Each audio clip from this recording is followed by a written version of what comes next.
Reimagining your children, that is what we are talking about today, and it is relevant for everyone, whether you have children or not, because how we see the people in our life is how they must show up. Now, for parents, we often hold, and I say we even though I don't have children, but as parents, we often see our children as they are showing up in our reality. Now, if that's not making them happy, if we see them unhappy, by continuing to see them in that light, we are continuing to affirm that story for them. So today I wanted to help you to reimagine your children so that you're seeing them as the version you would like them to be and that you know they would like to be themselves. That's what we're doing today. Stick around.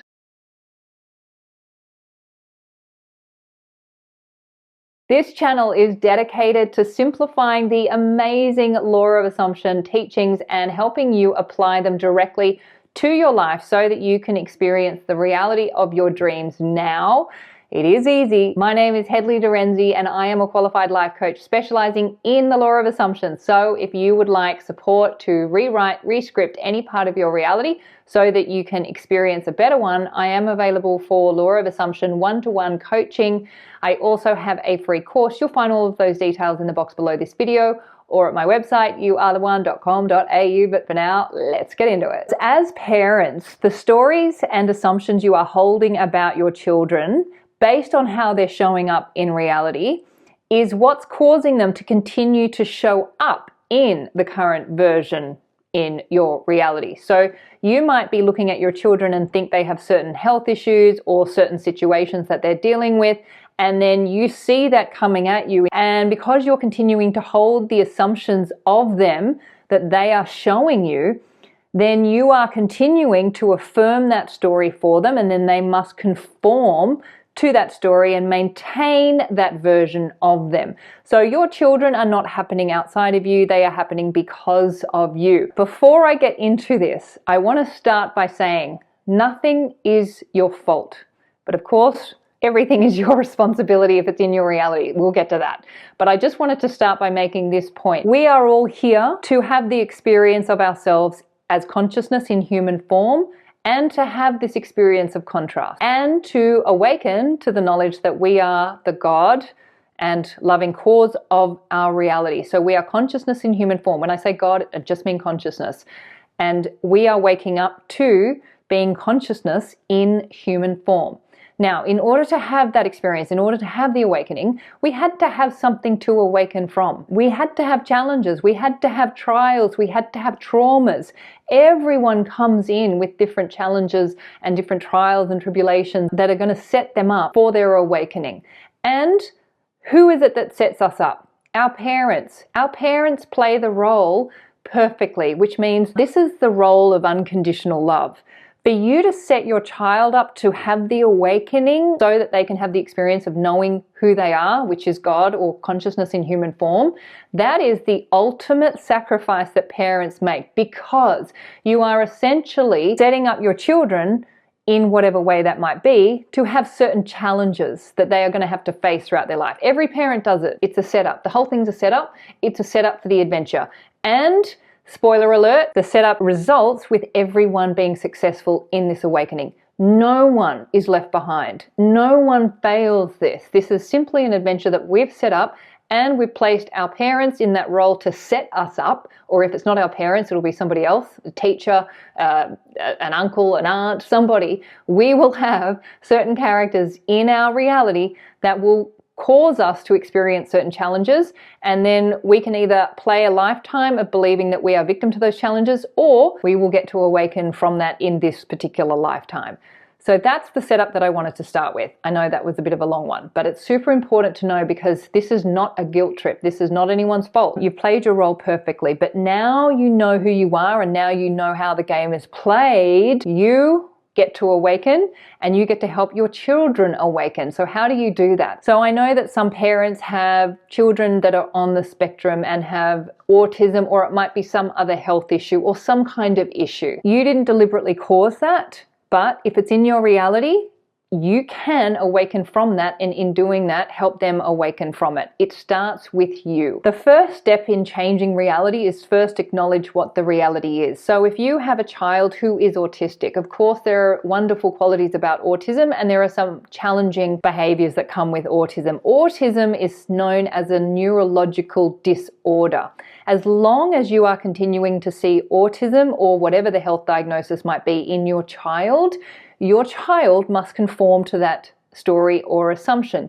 They must remain in the state of autism. Keep in mind that anything that comes after I am is a condition, and for every condition there is an opposing opposite, because you can't have one condition without contrast. Nothing in your reality is fixed, because consciousness is not fixed until you fix it. And then once you fix it, reality fixes itself to reflect it back. Of course, we then think reality is fixed, but it's actually, reality is just reflecting back what we've fixed in consciousness first. Now, if a child has been born into a certain diagnosis, it's easy to fall into the trap or the illusion that that state is who they are and that is how they will always be. But I will say again, nothing in reality is fixed.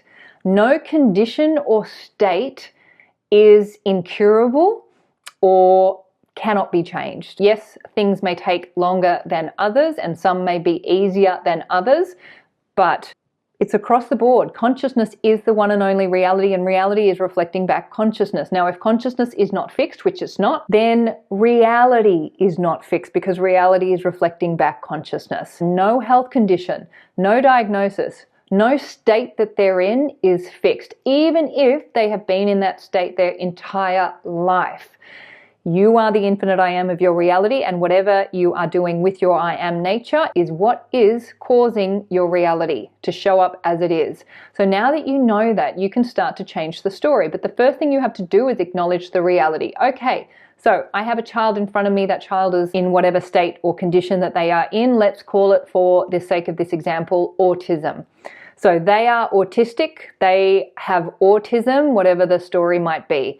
That is your reality. Now, as long as reality is separate to you and out there, you have no command over it. It's out there, it's separate to you. We have to gain command of the narrative. How do we do that? You place I am in front of what you are observing in reality, because it is I am that is causing what you're seeing in reality.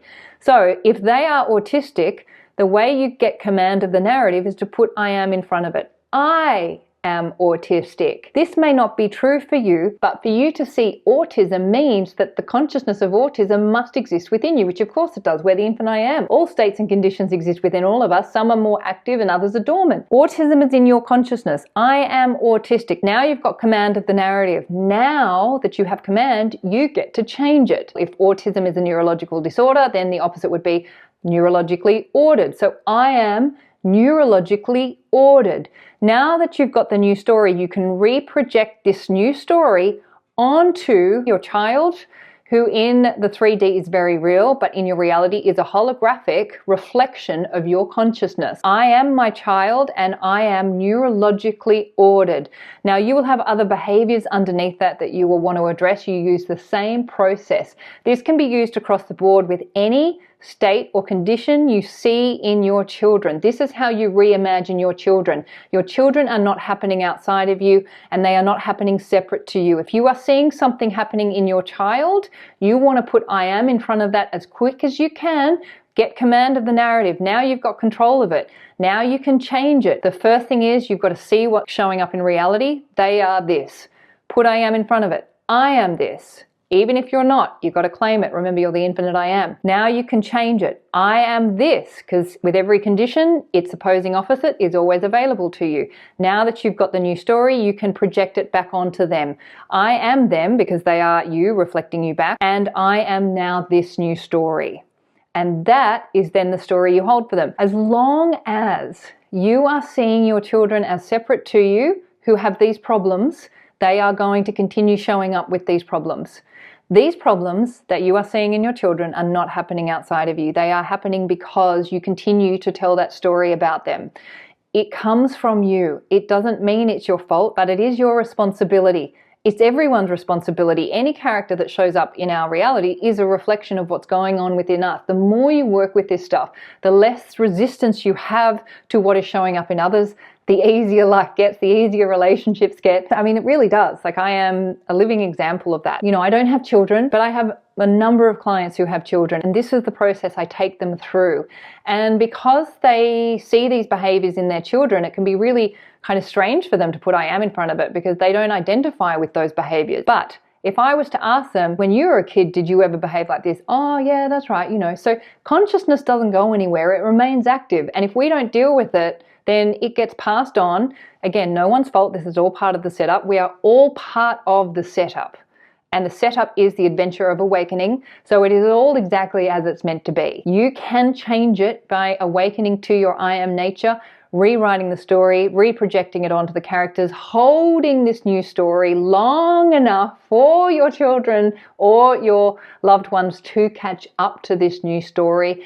And they will, because this is how the game works, and this works for everyone, and it doesn't matter where you've been, what you've done, what your current conditions are, what your upbringing has been, who your parents are, what you had, what you didn't have. None of it matters. It works the same for everyone. You can re-envision your loved ones by claiming them as I am, rewriting the story and reprojecting it onto them. Give it a go. If you've got any questions, pop them in the comments box and I will answer them. If you need me to explain more or do another video on this, I'm more than happy to, so just let me know. If you need to listen to this video again, do that. But it's really actually quite simple. I think I'll leave it there. Please remember, you are the amazing creators of your reality. You are the superstar of your show. You are the producer, the writer, the director, and the actor in your movie. What you assume to be true will be so. So assume the best for you and assume the best for everyone in your movie too, and you will have an amazing life. And this is my wish, my vision, and my prayer for you and for me too. Please remember to like, comment, and share this video. I really appreciate it. And if you'd like to subscribe to my channel, I'd love to have you, and I'll see you in the next video. Bye.